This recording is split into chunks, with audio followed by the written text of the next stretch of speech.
بسم الله الرحمن الرحیم. اول و زه بسم الله ته ولیکم ځکه چې دا دنیوي چارې دي دا وکړي. بسم الله الرحمن الرحیم. ایتو سے روح صحت او روح ژوندی مو هیله ده. امید ده چې صحتمند ژوند ولرئ، ځکه سړی چې صحتمند نه وي بیا درس نه زده کېږي. ای استاد لیدلم سړي ته خوند نه ورکوي. نو زه همیشه پوره ټول نوال توسې د صحتمندۍ هیله کوم. ای درسونو په دې بهیر کې نن ورځ لسم ټولګي ته نوبات رسېږي. موږ تاسې تېره ورځ عضوي مرکبونه مو تعریف کړي وو. هغه مرکبونه دي چې په خپل ترکیب کې کاربن، هایدروجن، اکسیجن، ای دې نه بغیر نایتروجن، سلفر، فاسفورس او داسې نور عناصرونه ولري. موږ تاسې ویلي وو چې په عضوي مرکبونو کې اساسي عنصر کاربن ده، یعنې هېڅ داسې عضوي مرکب نشته چې هغه کاربن ونه لري. که څوک ماته ولیکي چې H2O دا به عضوي مرکب وي که غیر عضوي، موږ کسو چې کاربن نشته مستقیما ویلی شو چې دا به غیر عضوي وي. خو دا به نه یې روایي داسې مرکبونه هم شته چې هغه کاربن لري، لکه کاربن دای اکساید، کاربن مونو اکساید، کلسیم کاربونیت. په دې کې کاربن هم شته خو بیا هم غیر عضوي دي. داسې نه چې بار چېرته چې ته کاربن کسې ته داسې یایي چې یاره دا عضوي مرکبونه دي. نه، ځینې داسې مرکبونه هم شته، شمېر یې ډېر نه دی خو شته یې چې کاربن لري، خو سره د دې چې کاربن لري بیا هم غیر عضوي مرکبونه دي. هر څو نن ورځې درس ته د عضوي مرکباتو په هکله موږ دوه نظریات یایو. دوه مهم نظریات دي. دې نظریاتو له جملې څخه یو عالم و، دا د سویډن هېواد سویډنای و، بارزیلوس نومېده.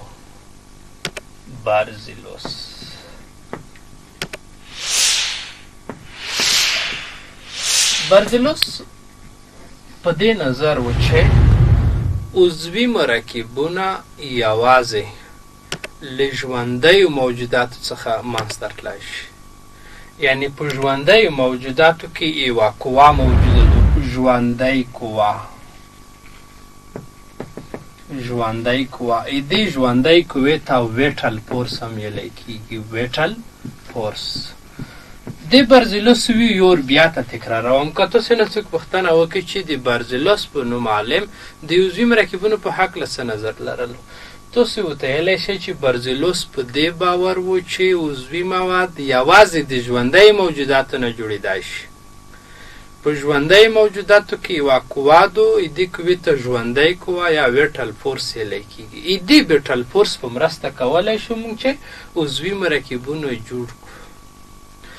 چې ژوندی چې یو جسم ده، یوه ماده ده چې غیر ژوندی وي، دې نه جوړېږي.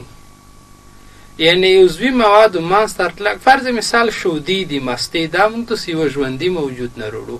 شودې مستو ته بارزیلوس عضوي مواد وی، ځکه چې دغه مواد د یوه ژوندي جسم نه جوړ شوي دي، یوه ژوندي جسم په مرسته جوړ شوي دي. دا و د بارزیلوس نظر. دا کول 1909 کال و چې د نظر وړاندې کړو. دې نه وروسته یو بل عالم ارڅي، هغه وهلر په نوم یادېږي. وهلر په 1928 میلادي کال کې د بارزیلوس نظریه رد کړه، ځکه ده وکولی شول چې د لومړي ځل لپاره د یوې غیر ژوندۍ مادې څخه یا له یوې غیر عضوي مادې څخه وکولی شول چې یوه عضوي ماده جوړه کړي. نو موږ ځکه ویلی شو وهلر د تجربې په واسطه دا په ثبوت ورسوله چې موږ کولی شو چې عضوي مواد د ژوندیو موجوداتو نه بغیر هم لاسته جوړ کړو او دغه کور ده په خپله وام کړو. وهلر وکولی شول چې د لومړي ځل لپاره له یوې غیر عضوي مادې څخه یا له یوې مړې یا له یوې غیر ژوندۍ مادې څخه وکولی شول چې په یوه عضوي ماده یې بدله کړي. وهلر په دې کړنې سره په کیمیا کې انقلاب رامنځته شو. انقلاب بدلون ته ویلی کېږي. معنا چیه ده؟ مخکې علماو داسې فکر کولو کارور به نوس و د عضوي مرکباتو په هکله کور نه کولو، ځکه دی په دې باور و چې د برزلوس نظریه منلې وه، ځکه برزلوس ویلي و چې یو جسم چې ژوندی نه وي عضوي مواد لوسته نه رسي. د ټولو علماو سره همدا نظریه په زړه کې وه، په ذهن کې وه چې عضوي مواد بغیر د ژوندي موجود نه جوړېږي، کور یې نه کولو.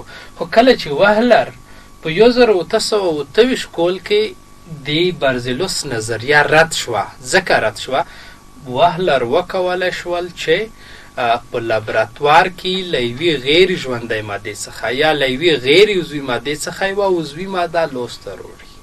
نو موږ ځکه وایو چې وهلر په عضوي کیمیا کې انقلاب رامنځته کړو، بدلون یې رامنځته کړو. سره کم ته بدلون یې رامنځته کړو.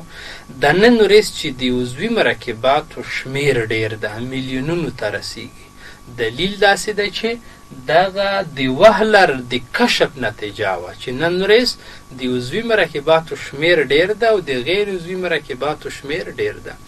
که چېرته وهلر د یوې غیر عضوي مادې نه یوه عضوي ماده نه وای جوړه کړې، نو ممکن د عضوي کیمیا تر اوسه پورې دومره پرمختګ نه وای کړی. دا دوه نظریات. اوس که څوک پوښتنه درنه وکړي چې مو ته هغه معادله ولیکه، هغه لومړنۍ معادله چې د وهلر د هغې په مرسته وکولی شول چې له یوې غیر عضوي مادې څخه عضوي ماده جوړه کړي. تاسو ډېر په اسانۍ سره هغه معادله ورته لیکلی شئ. تاسو تختې ته متوجه شئ.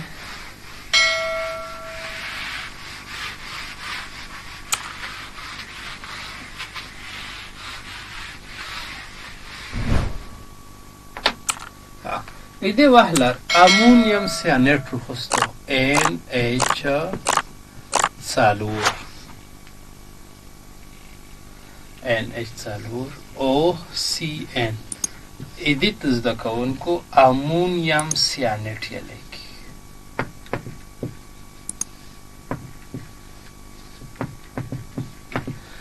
دې امونیم سیانټ ته یې تودوخه ورکړه. دا علامه په کیمیا کې تودوخې معنی لري. دې تودوخې په مرسته یې وکولی شول چې NH2 قوس کې باند کوي، 2 ظریف ورکوي او CO. دې مادې ته امونیم ایزوسیانټ یې لیکېږي.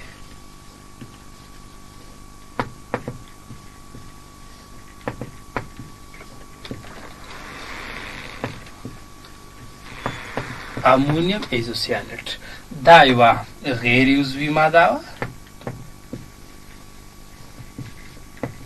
او دا یوه عضوي ماده وه.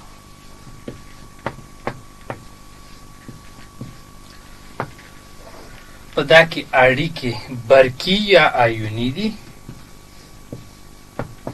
او په دا کې اړیکې اشتراکي دي.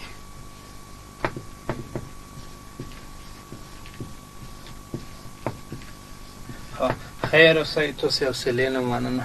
اوس اصلا هدف داسې ده چې وهلر د امونیم سیانټ په نوم یوې غیر عضوي مادې ته تودوخه ورکړه. دې تودوخې په مرسته یې وکولی شول چې یوه غیر عضوي ماده په یوه عضوي ماده بدله کړي. یو کس پوښتنه کوي، یو کس درڅې چې ملګریه دغه امونیم ایزوسیانټ چې ولیکل، ته څه پوهېږي چې دا یوه عضوي ماده ده؟ تاسې به یوه دوې خبرې ورته وکړئ. دا ځکه عضوي ماده ده چې په دغه کې اشتراکي اړیکې موجودې دي، یوه مسله. دویمه ده چې په دغه مرکب کې وظیفوي ګروپونه موجود دي. زه دې مشرح شکل چې ته ولیکم، بیا تاسې ډېر ښه منظم پوهېږئ. دا که یاداښت کړي مې نه وي، دا معادلات سره یاداښت کړئ. دا هغه معادلاتو چې لومړي ځل لپاره وهلر وکولی شول چې یوې غیر عضوي مادې نه عضوي ماده جوړه کړي او لوسته یې راوړي. دغې علامې ته چې اندېښنه ونه کوئ، دا د تودوخې معنا لري په کیمیا کې. ښه،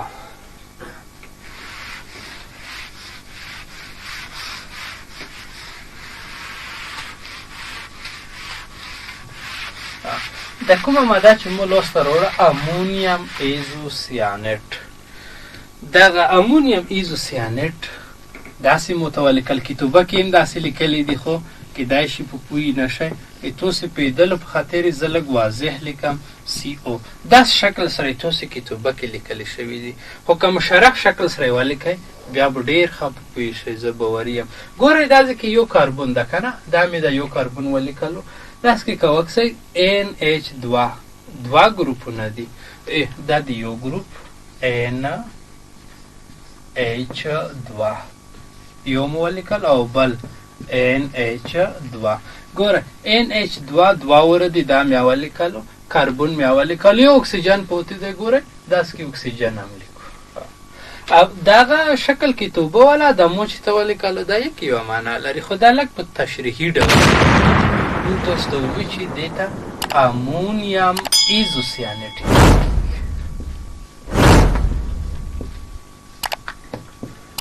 امونیم ایزوسیانټ بل نوم یوریا ده یوریې نامو ته ویلی شي بل نوم دای امینو دای امینو کیتون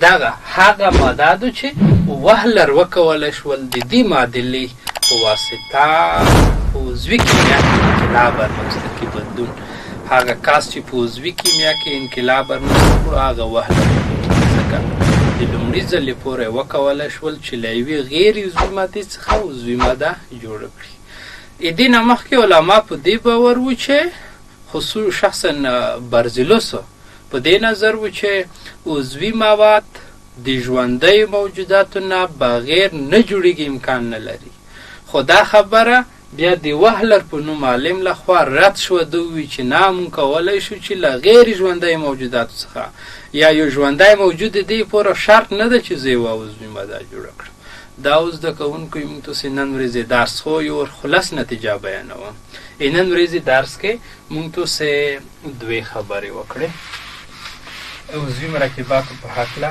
نظریاتو کې دوې خبرې وشوې یوه خبره دا وشوه چې